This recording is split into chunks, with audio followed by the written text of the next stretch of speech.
Dear Dina, over the years, my brother and I have stopped communicating. He is toxic, bossy, and creates problems among family members. As a result, we siblings don't communicate with him much.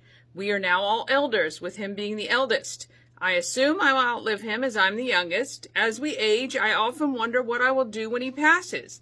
Should I go to the funeral of an estranged brother if I have fond memories of our relationship from my childhood and I still have a good relationship with his son? I would want to do the right thing by my nephew by supporting him, but I also wouldn't want to create any problems with my brother's family. Signed, What to Do in Darnestown. Sibling relationships can get very tricky, and I'm not saying that you have to put yourself in a position where you feel like you're being abused. If you're saying that your brother is toxic and your other siblings are saying he's toxic, I'm not saying that you have to surround yourself with him. So I think it's okay that you've distanced yourself. However, to cut off all relationships can be tricky with dynamics just like this. So it's a very tough situation. But you do have to think about those things as you get older, right? I mean, you know, it's good to ponder those things.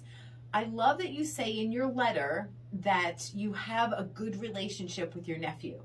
Because when it comes to going to funerals, you're not going to the funeral for the person who's passed. You're going to the funeral for those who are left behind to support them. Right. So I would say, yeah, you would go and you would be very supportive of your nephew. And he's the one that's going to be suffering the greatest loss as being so close to, obviously, his dad. So I would say, yes, you would go, but have the conversation beforehand with your other siblings and just, I mean, I think that you need to have that conversation. I'm sorry that you do have to have that conversation, that things aren't hunky-dory, but I get not wanting to be around a toxic person, even if they're a family member. You know, I have a lot of siblings, and we go through periods and waves of being mad at each other and not speaking and all of that sort of thing.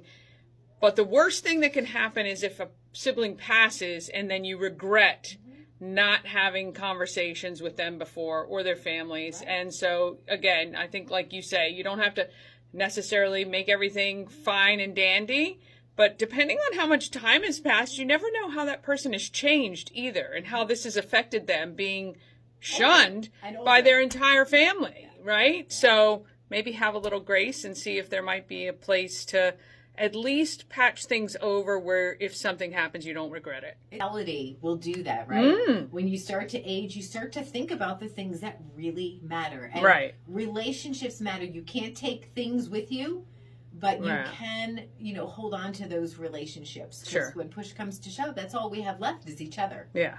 Dear Dina, if you're going through something, we're here for you. Click on it and ask away. You'll find it at key103radio.com. Answers at 7:45 and 9:45.